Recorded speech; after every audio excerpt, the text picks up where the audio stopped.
Welcome back to the Mindful Masculinity podcast.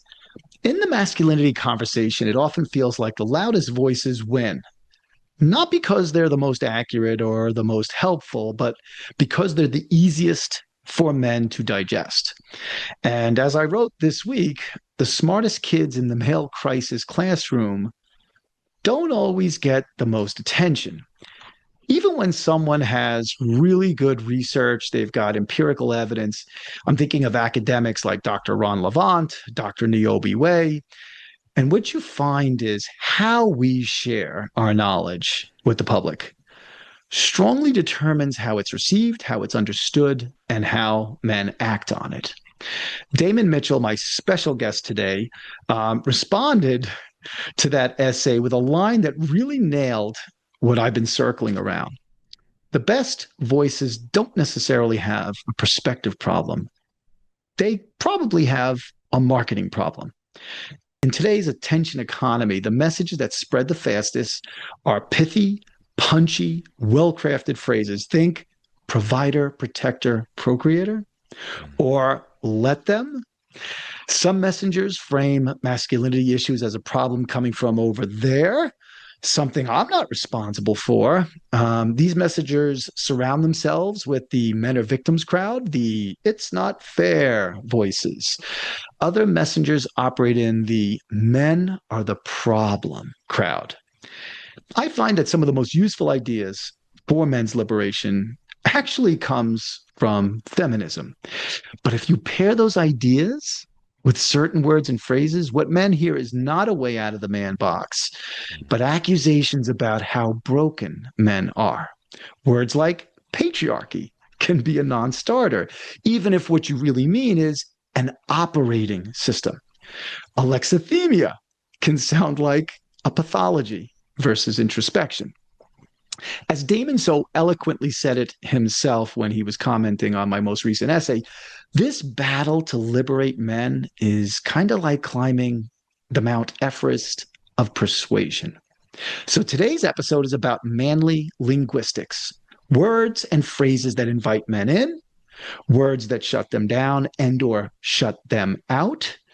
And most importantly, it's about how anyone looking to end the seemingly perpetual American masculinity crisis to think about what we say and how we say it and consider building a shared language that keeps men listening, moving forward, and accountable. Indeed, this is a potentially treacherous ascent. Welcome to the show, Damon Mitchell. Yeah, full of bodies. Thank you, Richard. Thanks for having me on the show again. Great to be Have here. you ever climbed a difficult mountain in your life? You lived in Yes. California. You were okay. Yeah, yeah. What was that Yeah. like? I did a lot of stupid things. These were actually mostly intended to be beautiful things, but without climbing equipment or professional training, I found myself coming down the uncharted side of a mountain. We went up one side and came down a different path, and that is a no-no. Found ourselves facing a massive sheer cliff that we had to then hike back up with the sun going down, and we're both fatigued. Once ended up with no water at the peak of a mountain. These are out in the deserts, so I had a friend who would go out to the deserts. Yeah, Everest is probably not a good idea for me. I'm too likely to take chances that would be unwise. It's amazing how many life experiences we share. I think it was Panther Mountain in the Catskills. I was hiking by myself. I was Oof. bushwhacking because I knew the mountaintop pretty well. And I think I was trying to find an aircraft that had crashed on the mountain and never taken off the mountain. Cool. And somehow I got disoriented. And now the sun's going down. I'm running out of water. I think it was late fall and it was starting to get cold. So it wouldn't have been pleasant to be out at night in a colder environment after dressing for a warmer day. But I used my instincts about how to follow a stream back to this particular parking lot where my car was. And it was hairy for about an hour or two where I'm like, holy shit, I may be sleeping in the dark tonight. Mm, And this was when mm. I was in my mid to late 20s. I was married and my ex didn't care for hiking. So I went by myself, because I was an egotistical idiot. Also, a rule you're not supposed to break. You're not supposed to do it by yourself. Yeah. Correct. that feeling of I may be in serious trouble here is it's arresting, but it's also upon reflection kind of the thing that pulls you back into it in a weird way. You're like, that was crazy. I got out of it. Maybe I'd like to do that again. Oh my gracious. Like I said, I just every time we talk, I'm like, oh my God, he's lived my life. Damon, this whole concept of a marketing problem, you said the voices we would be wise to hear more of perhaps have more of a marketing problem than a perspective problem. And what did you mean by that specifically? Yeah. I want to talk about what I think the problem is, but I feel like if we don't pause to define what I mean by wise, we might miss the mark here a little bit. Mhm. And I don't know if people share this. So when I think about wisdom, the way I think about it is when we take the sum total of what it is that we know and we mix that with what outcomes we want to make happen, right? So it's the application of insight. We tend to think, like, some people tend to think of wisdom as like as insight, as really smart stuff, but I think it's actually more about how we use what we know toward the outcomes that we want. And so that's what I mean when I say we'd be wise. I mean, the outcomes that we want are outcomes that suit the desired outcomes that we all want. I'm talking in circles now. What we want is we want the liberation, as people, to be the people that we want to be with all the freedoms that it entails, provided it doesn't infringe on somebody else's right. Right. So the voices that are speaking to that, to me, are the ones that have the perspective that we are more likely to share. Certainly that I'm likely to share, but those are not the most interesting voices out there. And that's the problem, right? As you said, the voices that are getting clicks, the voices that are saying kind of catchy little phrasey kind of things that travel, let them. I mean, you write a whole book around a couple of words and build your audience. That's not the people that I really want to listen to, that are really talking to the values that I have.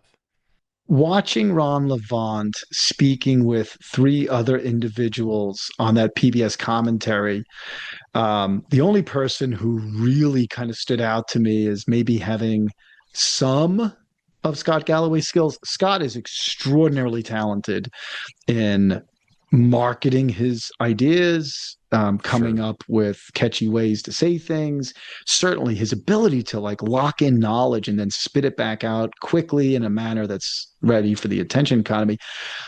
Barker was perhaps the only person on that broadcast that was slightly able to do it. Is there somebody you found who you tune into naturally that at least heads in this direction of liberation? And if there's nobody, that's okay. That's the answer. Yeah, I mean that nobody does come to mind. There are people that I listen to that I consider the voices of insight that I more tend to want to listen to, but I don't know they're necessarily speaking specifically to masculinity in the men's space. Right. Yeah, Yeah, when you look at the bell curve that I've been building, Levant is the person who I think comes closest to quote unquote liberation. Funny enough, Gloria Steinem, one of her books was Revolution from Within or something like that, and I think what she wrote in that book was very germane to men, even though she was writing it from a feminist perspective. But it's this whole idea of self-efficacy and self-agency. But I can't imagine any man would want to listen to Gloria Steinem. the problem I always run into when whether I'm reading or listening to somebody who's speaking on the topic of masculinity, almost 100% of the time, I can't think of an exception, so maybe it is 100% of the time. Sooner or later, they're making a declaration about knowing, about what masculinity is. And eventually that's the thing that bumps me out. There's something about the not knowing that what we're really talking about is this idea of liberation, to be who we are called to be, who we feel ourselves uncontrollably called to be, that Yeah. so long as it's not infringing on somebody else's rights. And that's not that's not what I hear the people that are experts in this space saying. I know what it is to be a man, or I know what masculinity is, and we've talked about this. I think they easily divide into two categories for the most part. Men need to just start acting more like men, or men just need to start acting more like women. Whatever those two perspectives mean. And once I hear that, then I'm like, well, okay, you know everything, but I don't think that's actually true. And I don't think that most men, when they hear those definitive explanations of what it means to be a man, I don't think most men connect with that. Mhm. There's an audience for it. Galloway has an audience. I can't say that there's nobody, but not most. Are you familiar with the Goo Goo Dolls? A little bit. I mean, I A grew little bit. up in the 90s, so yeah, Right. I had friends that were Okay. fans of the Goo Goo Dolls. Do yourself a favor. Go Okay. on YouTube and watch and listen to their song "Just a Man." Okay. It's from, I think the album was Miracle Pill. Okay. Um, what I love about that song is what it just repeats what you just said in the Goo Goo Dolls voice, which is, can I just be a man who's trying to figure it out, Yeah. trying to figure out my version? Can I just be him? Wow. It's a really great song. I wonder if I unconsciously plagiarized that from somebody's car radio riding around town in the 90s. I just didn't even realize it just seeded itself in there and came out of me just right now. I I'll will be check it writing a out. Substack on it in 2026 Nice. That's because awesome. I think what you're getting at is, who is not taking sides, and just allowing men to go down a path of, can I figure this out? I Yeah. promise not to hurt anybody, but I also can't have other people's voices filling my head with spaces I don't necessarily want to live in. Um, you wrote that you felt the biggest voices point at the problem as if it's coming from over there. Yeah. Why do you think that framing is so persuasive for men, to Yeah. men? First of all, I wish I hadn't said biggest. I wish I had said loudest or maybe most heard voices. Mm-hmm. Um, the What does it nice say thing, about men? what it's allowing is allowing us a kind of backdoor out of our accountability for what's going on with us. Um, if the problem's over there, then I'm the victim of circumstance, whether it's other people or society or government. There's not a call to manage what it is that I'm going through. I mean, you're presenting this idea of I just be free to be a man, but that also means being comfortable sitting with the uncertainty of the feelings that we have inside and some of the darker corners of our lives, and that's a scary place to go. There's a lot of weird, funky problems that require talking to people and getting uncomfortable. It would be so much easier if I could say that this is being put on me by those guys over there, and so that I think is going to sell to any human, man or woman. It's not your fault, man. They're doing this to you. Right. Thank God, because now I don't have to do the hard work. I've been studying a lot the psychology of linguistics for men regarding their masculinity. And I learned a couple things. I forget which research papers, but they said essentially, without having knowledge that Scott Galloway was going to be on this current tour that he's on, but they said that one of the most important things you can do for a man who's struggling in this modern world where masculinity is less definitive, where it's bucking old norms, and that's an uncomfortable space, especially if your father taught you the old way, not let you be open to the new and sort of broad horizon way.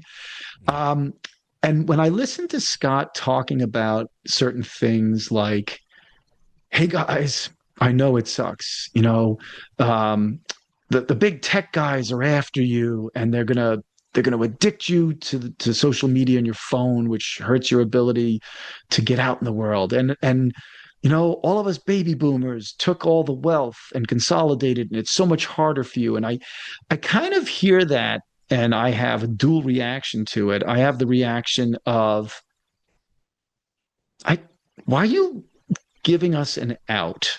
Things changed. It's up to us to adapt. But I also understand the psychological perspective that a lot of this research supports, which is Scott is basically bringing these men in and feeling comfortable to say it's not all my fault. Yeah. There are big forces working against me. Do you see any of the problems over there being helpful? I don't know if they're actually helpful, but I'm totally drawn in by this is a problem I didn't create. This is happening to me. Yes, a very real and tangible part of me hears that and goes, he's right. It's the boomers. They did this or whatever.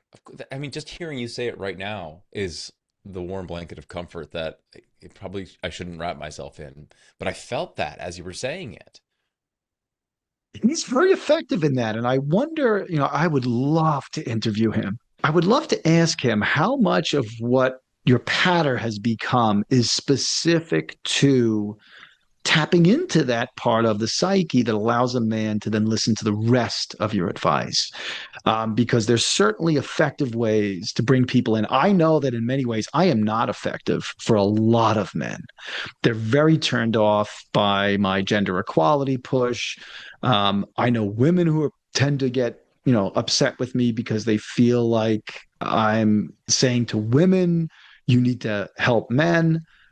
Frankly, I don't think that's a bad problem to have, to want to be helping 49% of the American population. But I know I don't do it all that well. Maybe Scott's onto something. And maybe I need to adopt some of that and help men feel like it's not your problem. Yeah, maybe. I also feel like if you're both pissing off men and women, you're probably doing it right or you're doing something right. So let me talk about something. I won't say that it pissed you off, but when I first started writing about it, you did push back against me, and this whole idea of normative male alexithymia Yeah. and how some science indexes men higher.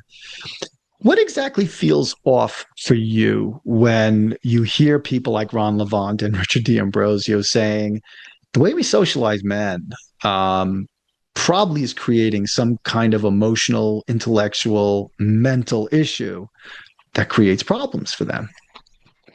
Yeah.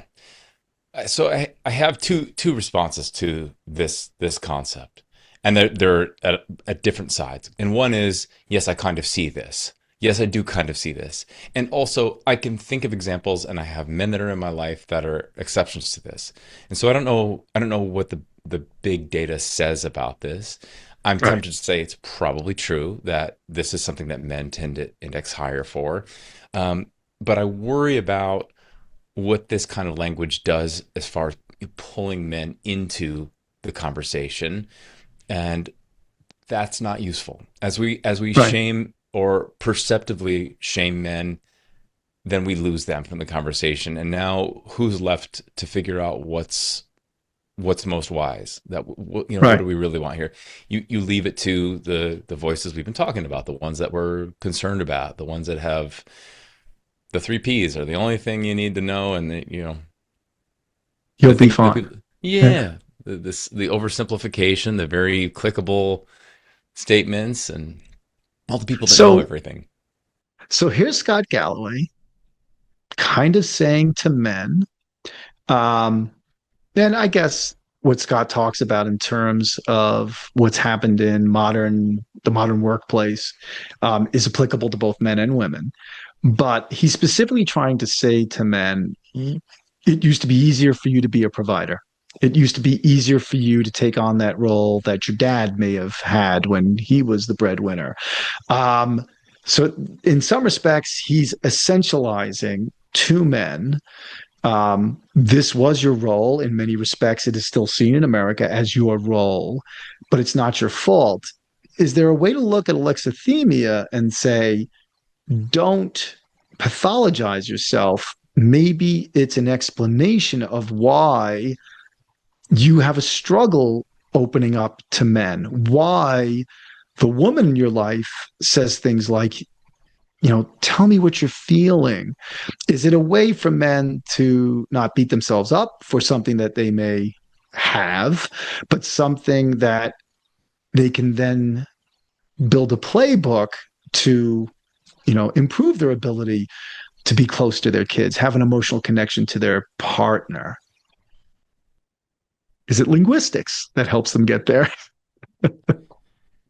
I just think that when men hear you need to get more in touch with your feelings, they feel like there's a judgment on the table, and the way that they are and the way that they're showing up isn't okay.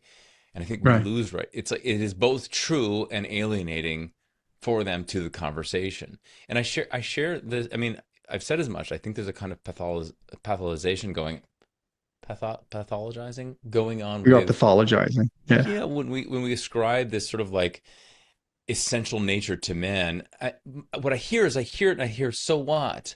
Like, so what then what do we need to do? Like, we're pointing to a problem, but we're not necessarily talking about a solution. I know that's not it's not true across the board, but I think we get stuck on like this is the problem, and men, whether they agree or not, are hearing that and going, okay, great. So even if I was going to accept this criticism, and it is a kind of a critical essentializing. It's not the essentializing that says that's celebratory. That's talking about the great things that men bring. It lands as a criticism.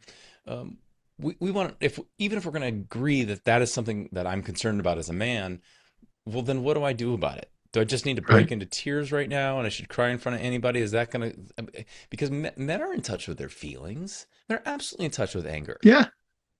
They're- and I think they're also in touch with this softer side that we supposedly um, aren't in touch with. And reading Ron Levant's memoir, which was not well titled, and the cover that I saw is, this broken glass and a male's face behind the broken glass, which Hmm. speaks to what you're talking about is, oh, so I'm broken. Yeah. Oh.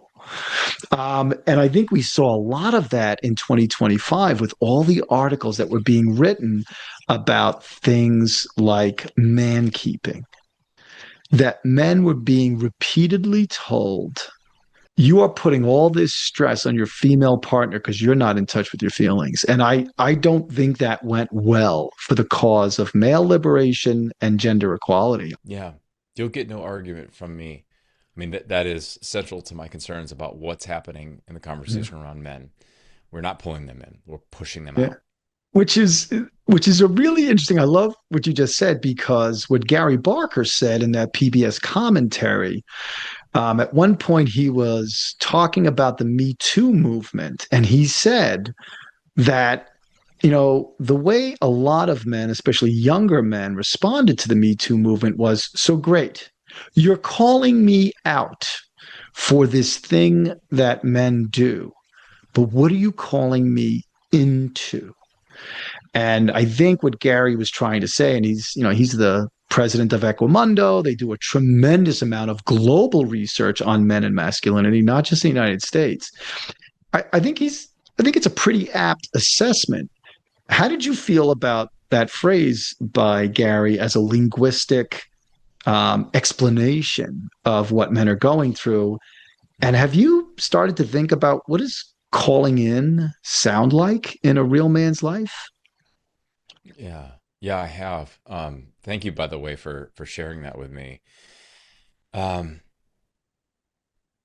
I think the fear with pulling men into this or calling men into this conversation is that men have had the mic. I mean, ironically, right now, the two of us have the mic. And Yeah. if we hand the mic to men, they've already had the mic for a long time, and so why the heck would we do that? And so our intuitions, as those of us who would like to see the men's lib movement move forward, is to maybe not give them the mic anymore, because maybe that's the way to do it, but that doesn't get us anywhere. Are we proposing that who's going to make the decisions about what the men's lib movement looks like? Will it exclude all of the men so we don't have them involved? Um, I don't believe that that's going to get us what we all want. We have to call men in. Men have to be called into the conversation, even if they're going to say all the wrong things. Yeah. My intuitions are that this is about having conversation, no matter how you slice it. I don't pretend to know what the bigger solution of this is, but I do believe that the solutions for any given space are going to be more localized than globalized. Trying to make large sweeping assumptions about what's right for any population gets really messy. Um, there's going to be regional variances in the way that men tend to behave and act, just as there are with women and people. So I tend to like the idea of smaller groups, smaller conversations. That's why I have a men's group. But I didn't start the men's group because I thought we're part of some like important change that's happening. I Movement. started Yeah. the it was an experiment to see what would happen, to see if it would even be worth our time, to see if the guys would like it, to see if I could facilitate a call that wasn't a total train wreck. I mean, and it's really just been a one foot in front of the other. So I can't say, well, I'm reporting from the side of success and I know this is exactly what's going to work for men. It is working for the group of men that I'm meeting with in the way that we're doing it. But I don't know that I can just lift that template and say, hey, we just need to do a bunch of these and we're going to sort it out. When I back away from what I consider to be the thing with men, it's a multifaceted, complicated matter. It has to do with so much more than just the conversations we're having. It has to do the way that we're raising boys, men before they're men. It has to do with the way we're relating to other men. There's just not going to be a simple solution to this. And I don't know what the solution is. I really don't. Maybe I hope to know someday. I don't know. Are there some first reps, going back to your day as a personal trainer? Are there some first reps you see men consistently applying that start to produce a positive emotional, and I'm not meaning getting in touch with their emotions, but a positive emotional existence? The question is, what is the first rep that opens the door into a positive Beginning emotional? that they, yeah, they start moving in a positive momentum. The men that I'm talking to oftentimes are finding their way to me either at a crisis point or just before a crisis point. Not all the time, but unfortunately, that tends to be the case. And so I guess maybe I look at this a bit like somebody in recovery, which is it is, from the darkness of the bottom of a barrel that we put all the pieces on the table and try to figure out what matters and what it is we want to make happen. It is from catastrophe that we figure out what we want to do in life. And so I don't know that it's a rep that they're necessarily taking um, um, of their free will and choice to, like, I don't think they're choosing to have disaster, but from that disaster, they're then choosing to do something, to take a look inside, to start doing the inner work, to wonder what went wrong, what I could do differently in the future. Why am I this way? Why did these things happen to me? Why did my relationship fall apart? Why am I losing my job? Um, if there's a statement about the volition of these men, it is that it is the choice to not let this catastrophe happen to them again. But this is the men that I'm coming into contact with. So I'm wondering if this is a corollary to what you just said. Just wrote today, you just published today, an essay called Shame Creep in One Man's Life. Mm, And one of the sentences that really popped out at me was when you were talking, when you were trying to connect to the subject matter of your essay, this concept that you've had clients when you were a personal trainer who mm, felt like you weren't helping them target their muscles properly. yeah, And specifically, what you wrote were these were people out of touch with their bodies in so many ways that they couldn't even perceive what was being felt at some deeper level. And you followed that up quickly in that essay with, this was me with shame. mm, How did you reach that? Well, first of all, how are you perhaps not at a deeper level with your shame and what was perhaps the result of that shame? And was there a breakthrough for you as a man that allowed you to go, oh my God, it's this shame that I carry with me that perpetuates these behaviors, these thoughts? Or are you still trying to figure it all out?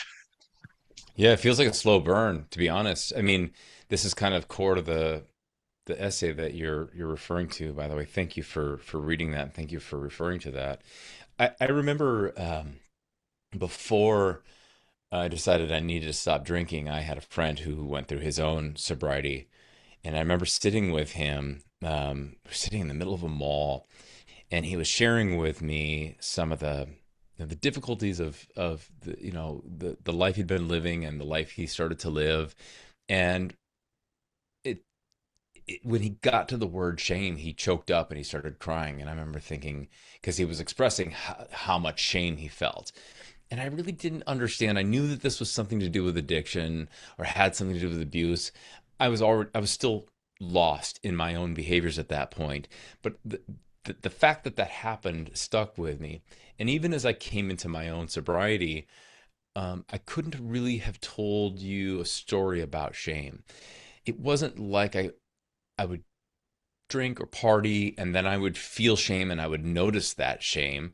It was happening, but it was like my clients who they're using their tricep for whatever movement and I'm there's no way you're moving that weight without using your tricep. I know you're using your tricep, and it's 2 days later before they come to me like, oh, that's actually kind of sore. I didn't feel that. It's like, yeah, and that's the only way I can relate to what was happening to me is like you're both aware that this thing is happening, but you can't quite feel it. For me, shame has been a slow soak in the wake of sobriety. I mean, it's been 12 years now, and in the piece that you're referring to, I talk about one of the big pieces that really woke me up to shame was a good friend of mine who's now serving time for manslaughter. He was in a car accident where a man died, and without getting too far into his story, the awareness that I made those choices. I drove drunk. I did a lot of dumb things that I should have caught hell for. I should have been in jail. I should have, it's only by the dint of fortune that nobody was seriously hurt. I mean, I hurt people's feelings and there was, the occasional wrestling with your friend, but I mean like serious hurt, where somebody's life changes over it. That didn't happen to me. And the fact that my friend was going to be serving time for an incident that he wasn't even conscious for when it happened, he didn't know that it happened until he woke up in the ICU and they told him what had happened. Just felt so unfair. Like, how come he got caught and I didn't get caught? And that moment of awakening was this is the big picture of shame. Looking back now, it's almost like I can draw from that experience of knowing what shame feels like, of the prices I wouldn't be paying for the choices that I made, and I can map back onto my experience that yes, shame was there. It was showing up. I can see choices that I made. I can see outcomes that happened from nights of drinking or fights that broke out. I don't mean physical fights. I wasn't really a violent person. I never have been, but like arguments or mean things said or just all of that crap and the near misses with operating a vehicle while intoxicated. I could map back onto my experience that shame was there. I just wasn't noticing it. I wasn't noticing it in that space. I'm only now noticing it in a kind of retrospect. And that to me is arresting. It's arresting to know that that was part of what allowed me to just continue to live in that cycle of abuse because I wasn't actually seeing, feeling, or noticing the shame. And I'm not a person Yeah. out of touch with his feelings. I don't see myself that way. I even at my worst, I was a person who was expressive about his feelings. I mean, a bottle would absolutely help me express my feelings in a lot of cases. Um, Yeah. but It's I guess your essay so gripped me because looking at these essays I've been writing about the voices of male suffering, I hear so many men talking either at men or from a place of what feels like shame. Justin Baldoni, in his TED talk, TED Women Talk, kind of said to men, you should be ashamed of yourselves.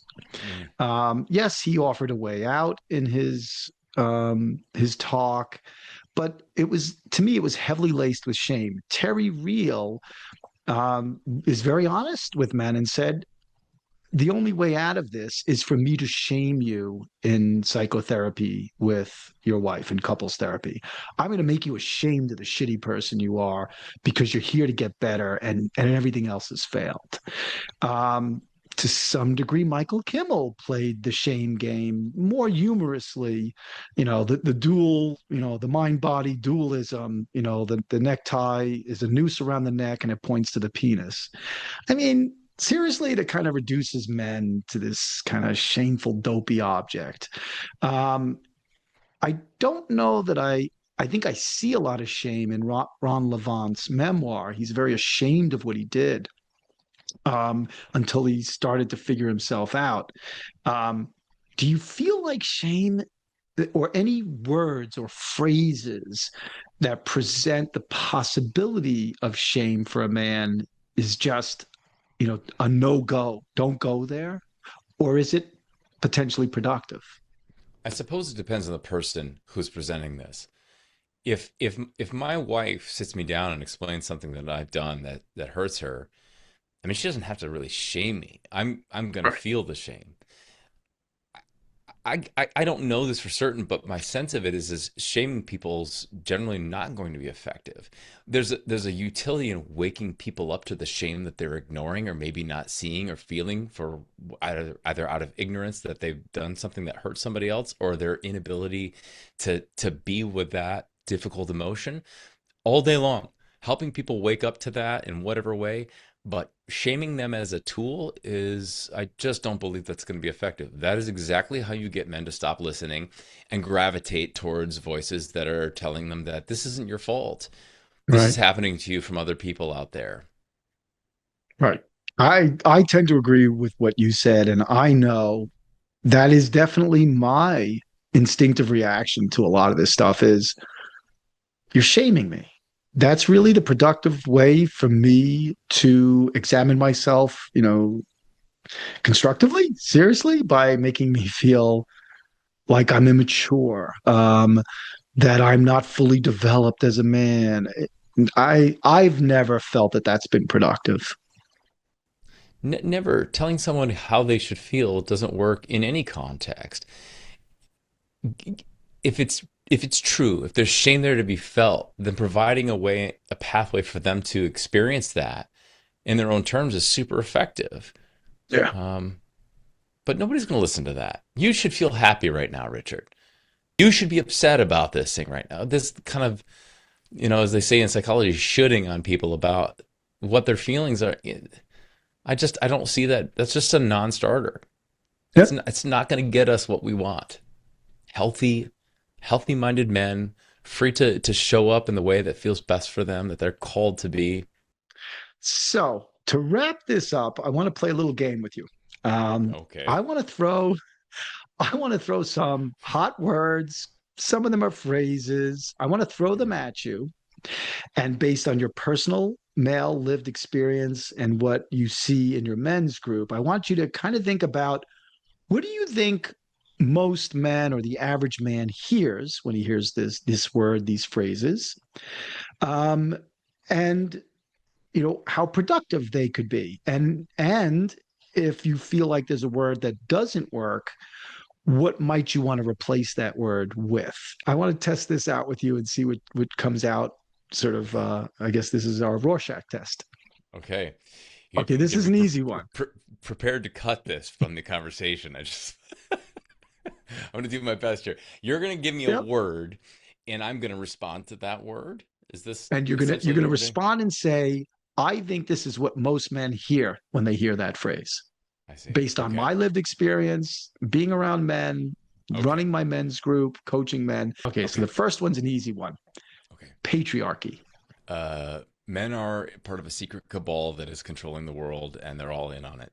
That's what they hear. And why do you think they hear that? What's the trigger? Well, so part of the problem with the patriarchy is ignorance. What we're talking about, and this is my understanding of the patriarchy, is we're talking about a Uh-huh. system. We're not talking about men as a group necessarily. We're talking about a system that's been in place Yes. since long before any of us lived. We're all a part of it, men and women, and Yep. however one defines their gender. We've all been participants in it.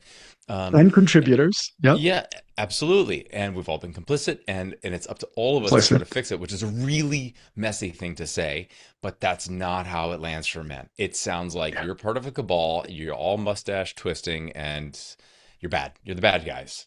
That's how it lands. I And I tend to agree with you. if we wanted to change, if we want to keep using that word, and I think that's probably not the word to keep using, then we have to bring everybody up to speed on what we're talking about when we talk about that. I avoid it for that very reason because, that's it. That's the end of the conversation. If I'm talking to a man and I start talking about the patriarchy, he's wondering what I'm virtue signaling, what my values are, what I'm really about, what I'm hiding. I'm no longer being listened to. We're no longer communicating. Yep. Yeah. I've tried to come up with a phrase to replace it, and I keep coming back to um, default gender roles. Society defaults to the roles. Do some men, default may sound like a passive way. Are some men aggressive versus passive? And no, they're not default gender roles. They're the roles that keep them in place. Yes, I do believe there's a large minority of men who just do not want the patriarchy to disappear. I definitely agree with that. Sure. I don't think most men want the patriarchy to continue. I think an overwhelming majority of men would replace patriarchy with, oh, yeah, that's the old way we used to run the world, and it doesn't work. Yeah. That's just a gut instinct of mine. I haven't tested it. How about this one? Male privilege. Ooh. I think this lives in the exact same place. Because I think as individuals, we look at our situation and we don't see evidence of our privilege. And so when we try to treat it like this category privilege, like because you're men, you have privilege. Again, it's not landing. Again, this is very similar. Where I understand what's being said. There's a sort of unrecognized privilege that men enjoy. I can think of examples in my life, but this is one of those. Let's think again, one of those expressions that isn't doing the hard work we want it to Yeah. do. It's pushing men out of the conversation, not pulling them into it. You know, I like the phrase unnoticed advantages. I'm not totally comfortable with that because it doesn't convey what you just said. There are some men who have unnoticed advantages. The average man in America is not a CEO, is not someone who gets to dictate policy. Yes, there is a select group of legislators who are not passive patriarchy, they're aggressive patriarchy, and they actually remove the privilege men deserve, like paternal leave. There are men actively trying to stop men from having time with their paid time off with their children because they're stuck in an old way of thinking about what men's roles are. That's not a privilege. Those men are not getting a privilege from being men. They're being penalized. They're losing time with their kids.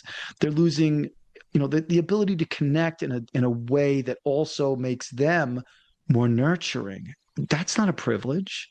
But we never talk about that lack of privilege. So I've struggled with that one as well. This is the thing I keep thinking Exactly. about all of these. Exactly. Is like, what is the utility of these words? How does this move the ball down the field of men's lib or women's lib, which are Right. really the same thing?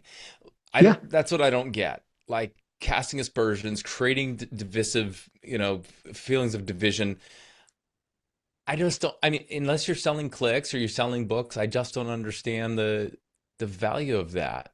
So this language, mansplaining or manspreading, it's funny, it's cute. I get it. No, I'm sorry, no shade on Taylor Swift. I get it, but uh, I don't think it's helping, and I don't think it's ultimately getting us what we really want, which is robust dialogue from a diverse group of people about what does liberation look like for each of us, for Yeah. all of us.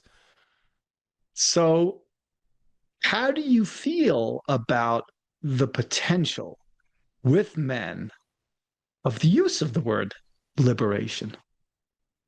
I love this expression. Doesn't men's libs sound great? I don't To know. me, it Maybe I'm does. completely blind to like what are we talking about here? Because it pulls me in. It doesn't sound slanderous. It sounds like freedom, which is a driver for many of us, if not all of us. I think it's a great idea to get behind. I don't know. I'm happy to be told why I've got it wrong, but I don't, my studies of the history of masculinity in the United States is that when men's lib first started in the 70s, mostly in the 70s, possibly in the late 60s, um, women felt like they were being co opted. They felt like, well, what do you sure. mean men's liberation? You guys are already liberated.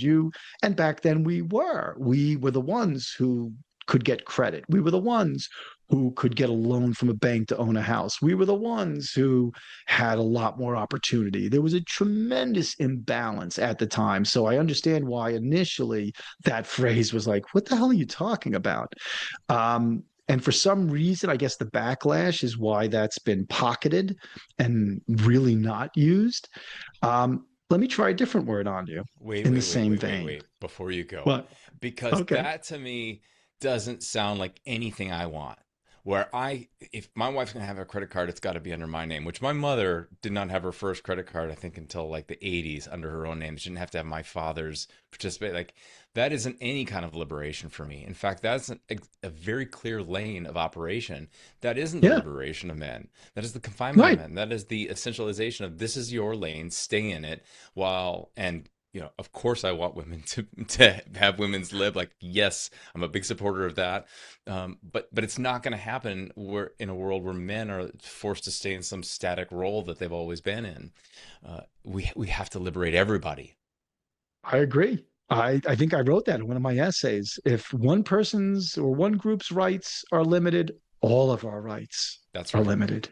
That's Yeah. right. So I'm going to hit you with one last word as Okay. we close out.